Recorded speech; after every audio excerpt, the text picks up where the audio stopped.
Baik, untuk bahagian kali ini kita akan lihat the volume of revolution, bagaimana untuk menghitung isi padu janaan bagi graf yang diberi.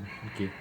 Sebelum jawab soalan ini, ada beberapa perkara yang kita perlu perhatikan dan kita kena tahu maklumat-maklumat yang kita kena ada untuk jawab soalan berkenaan volume of revolution.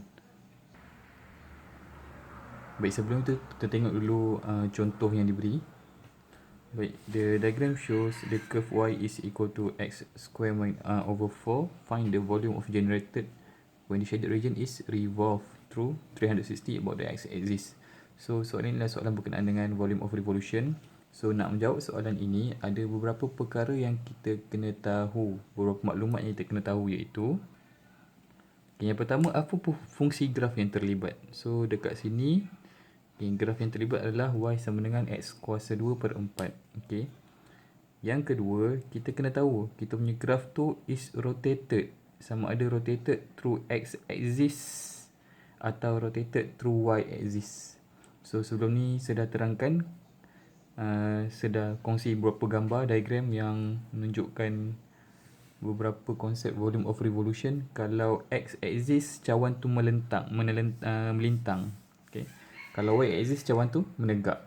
So dekat sini maklumat kedua adalah when volume is revolved through 360 about the x axis. Ni maklumat kedua.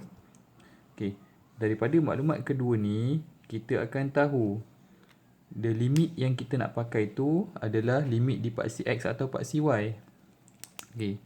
So dekat sini dia bagi tahu the volume is the volume generated is revolved 360 degree, maknanya dia berputar satu putaran lengkap about the x axis. So kalau kita gambarkan graf kuadratik ni, dia akan berputar pada paksi x.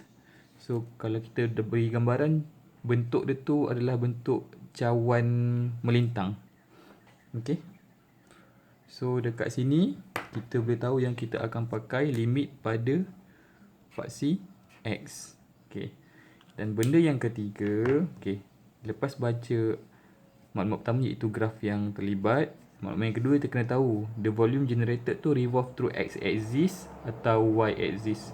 So kalau kat sini x axis, so maka kita akan pakai limit pada paksi x. Dan seterusnya baru kita boleh apply formula yang kita nak pakai. So bila melibatkan limit pada paksi x, so kita akan buat kamiran terhadap x. Bila kita kamirkan, bila integrate terhadap x, so formula kita, fungsi kita adalah dalam sebutan y. Tapi ingat, ni adalah rumus bagi area under a curve. Tapi sekarang kita sedang menjawab soalan berkenaan volume of revolution. So formula dia adalah pi y square dx. So jangan lupa dekat integration ni ada limit of AB. Dan inilah formula yang kita akan pakai sekejap lagi untuk menghitung isi padu janaan yang berputar pada paksi x. So tolong buat nota sekejap. Benda pertama yang kena tahu adalah fungsi yang terlibat. Yang kedua adalah dia punya rotation dia. Rotation sama ada dekat x axis atau y axis. Ni kalau dia berputar menegak lah.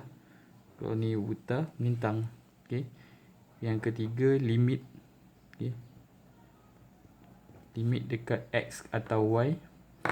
Dan seterusnya baru boleh bentukkan formula sama ada di x atau dy. Ni tiga benda yang kena ada. Kena tahu fungsi terlibat, rotation through x axis atau y axis, dan limit yang kita nak pakai.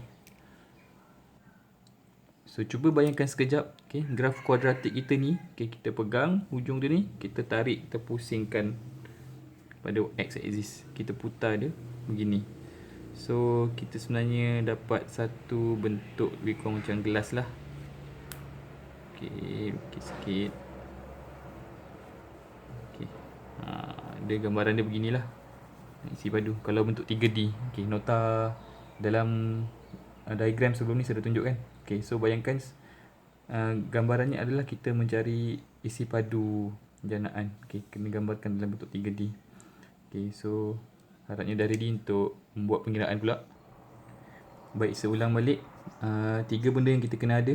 Okay, fungsi yang terlibat. Okay, the rotation, sama ada rotation through x-axis atau y-axis.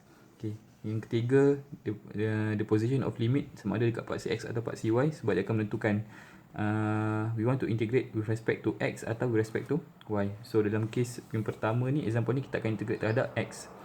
So of course formula yang kita akan pakai adalah volume is equal to, okay, integration of, okay, with respect to dx. Okay, bila integrate terhadap x, so kita akan integrate fungsi dengan sebutan y. Okay, okay, disebabkan dia volume. Okay, this is the formula, pi y kuasa 2, dan jangan lupa dia punya limit.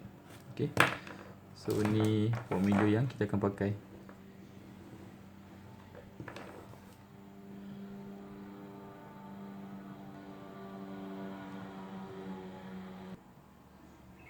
Baik, jadi di sini kita kena tahulah apa nilai B yang kita nak masukkan, nilai A dan fungsi.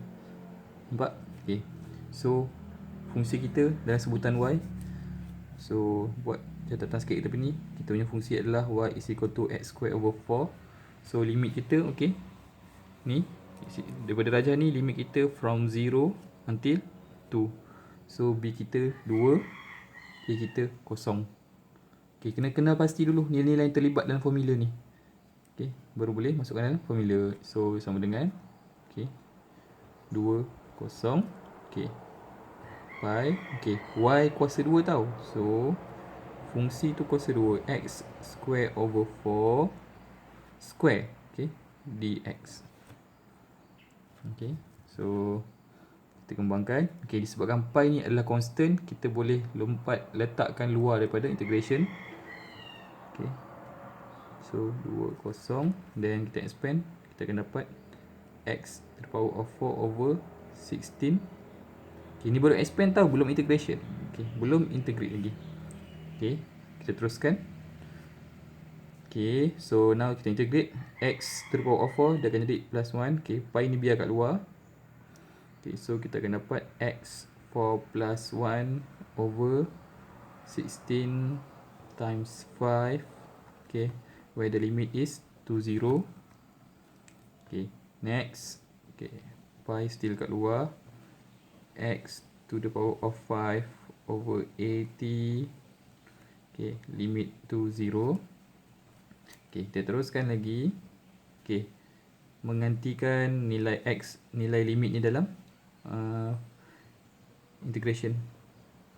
So masukkan 2, 2 kuasa 5, 32, 32 akan dapat 1 over 5 minus 0. So jawapan kita akan dapat 1/5 pi. So bagi soalan isi padu ni, jawapan akhirnya biasanya dalam sebutan pi. Dan jangan lupa, sebab kita menghitung isi padu, so pastikan ada unit, iaitu unit dia adalah unit kuasa 3.